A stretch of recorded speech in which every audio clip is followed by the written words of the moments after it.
Hi guys, I hope you're doing well. It's Amy here. I'm sorry I've been missing in action. I know I promised videos and yeah, life has been lifing, like extremely.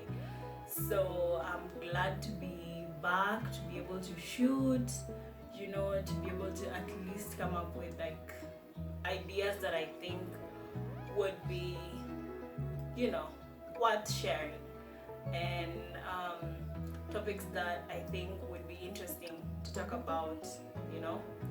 So today I'm coming at you with a video that is titled How to Maintain Great Friendships um, in and out of university. Okay, so guys, I would like to say that I think I'm quite lucky in the kinds of friendships that I've been able to make and to have in this period of my life, which have really proven to be very very important to me. And like, we help each other, we're there for each other, and sometimes you need that, and especially at this time you definitely need good friends, otherwise you're gonna just take a very interesting turn in your life. So this is gonna be a tips video, in case I didn't say that. It's going to be a tips video. It's gonna be like I'm going to be giving you guys pointers here and there on what I think. Again, this is what I think and what I think works for me, that I think would work for someone else out there. Okay, so let's get right into it. So number one, I have my notes here, so I'm gonna be looking down a few times before I say the points. So number one, be kind and be the kind of friend that you need. So in the same way that you want to be listened to be supported, for someone to be there for you, all these good things, remember that you also need to be that kind of person to someone else. So it's kind of like a symbiotic relationship where both of you benefit from the friendship, not just a friendship that one is going to be dependent on the other and then the other one is just always taking and taking. That is a toxic friendship, and it's not healthy. It's not good for anyone. Okay, don't do that. And I know that it's not gonna be 50-50 throughout. It's just because sometimes for example, I will have a lot going on in my life and my friend is going to end up supporting me maybe for longer, but they have to be assured and they have to know that even during their time, and I have to show it too, that even during their time of need, that I'm going to be there for them, and fully and truly. Okay, so that's number one. Number two, I think the tide, listen the same way that you would want to be listened to, and just offer a listening ear, offer a supportive shoulder, give a hug when necessary, and all that. Okay, another thing, this is gonna seem very very obvious, very cliche, but check on your friends. There are a number of times that I would I'm tearing up a little bit because of the light, but there are a number of times when I would have maybe just a thought, thinking about my friend, or just a little bit of an intuition that I need to check on this particular person. And then I check on them, hey, how you doing? And then we find that maybe the person was going through a lot, maybe they're going through loss, maybe they're going through, they're stuck in their relationship, or they're stuck in their career, or they're stuck in, whatever, because life has a lot that goes on. So just check on your friends, because sometimes someone can really be at the edge, and if you don't check on them, or if they don't check on you, again, remember, it's symbiotic, it's going to be a little bit too late sometimes. So remember to check on your friends and just be there, And another thing that is kind of tied to that, this is I think point 4,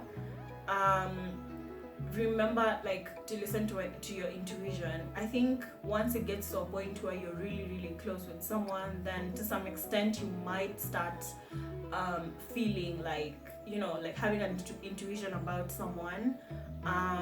Listen to it, and if it's telling you go visit this person, go check on this person, do it. Do not ignore it. Okay, so another point, don't assume things.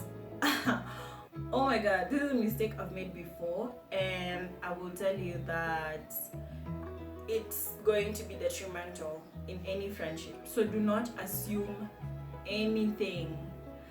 Think of things and then like talk about it, and be very open and free with your friends. Because I mean, if you're gonna be someone's friend, then like why would you be hiding things? Why would you be, you know? And I get it in the beginning, then maybe like let them in bit by bit, and like while you read them.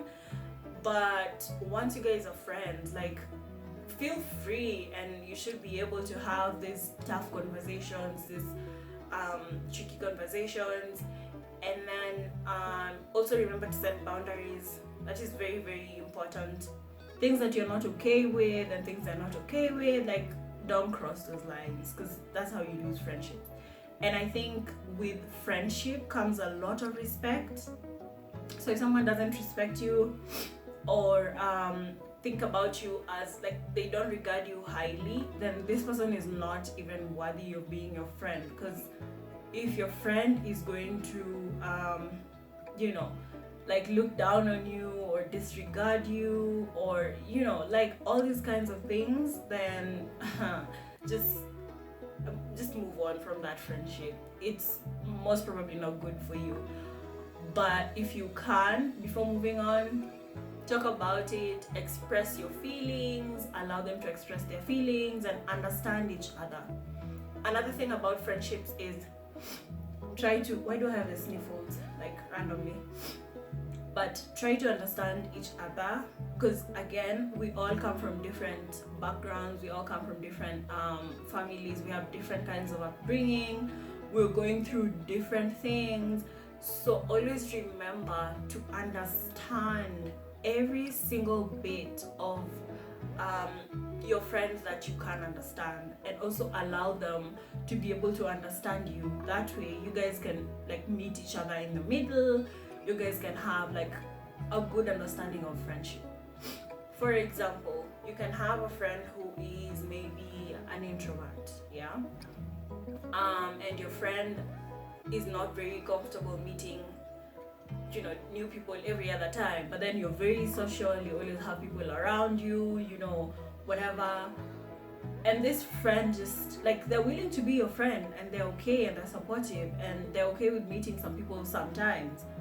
But you have to understand that when they're not in the headspace and in the socializing you know, aspect of themselves, then just respect that, and you know, like give them the time to be themselves. Don't force your friends to be something that you would want the ideal friend to be.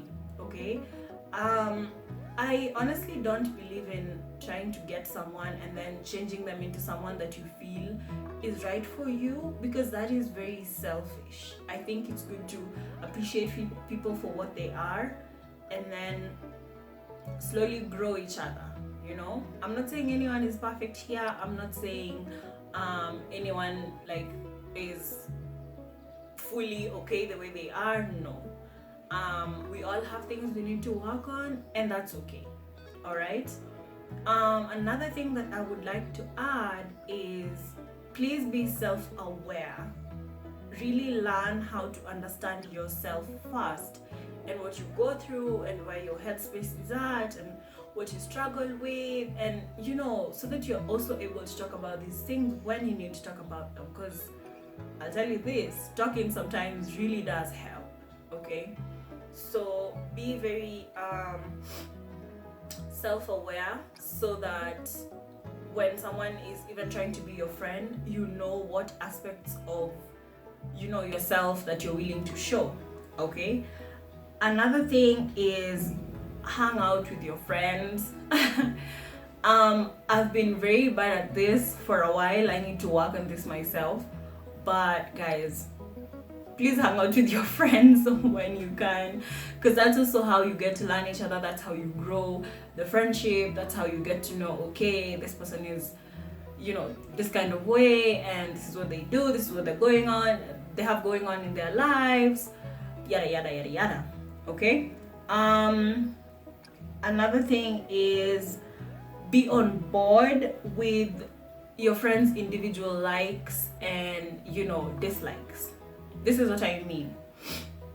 For example, I like going bowling, right? And then I have a friend who would much rather stay at home and watch Netflix, or, you know, stay at home, have a drink or two, play indoor games. Yeah. This, like, we're supposed to meet in the middle, in the sense that sometimes we're gonna go bowling and then sometimes we're gonna, you know, stay indoors. Don't be the kind of friend who just wants to always have things done their way. Okay. I personally really grow to dislike people who are like this, because why are you, like, you're not good, like, you don't own this person. This is an individual entity that you should respect and you should appreciate for who they are and for what they are. Okay. So this is one thing that I will definitely really like advocate for. Try to always meet in the middle if you can and when you can, because otherwise it's not gonna be a fair friendship. And friendships are supposed to be symbiotic relationships. They're supposed to be mutual. They're supposed to be, you know, like, everyone is supposed to feel comfortable in the friendship. Okay. So for me, these are I think the top 9 or the top 10 things that I have learned that have really made me have long-term, long-lasting friendships. Okay. And I'm not saying these are the kind of people we talk every day to, or these are the kind of people, you know, we see every weekend. No. Remember, everyone has a life. Okay. We have our lives first, and then friendships, and then relationships, and then, like, everything else comes after. Okay. So for me, these are the things that I would advocate for to maintain great friendships, whether it's in the university or outside the university. Yeah, that's pretty much it. So I'll call it a wrap for today, and I hope you guys have enjoyed the video. If you'd like to see more of such, please remember to subscribe, to follow me on my socials. I'll insert everything else underneath the video in the description box. Please share my video if you feel like it will help anyone. And yeah, see you in the next one, guys. So remember to always let your individuality show, and have a lovely day. Bye.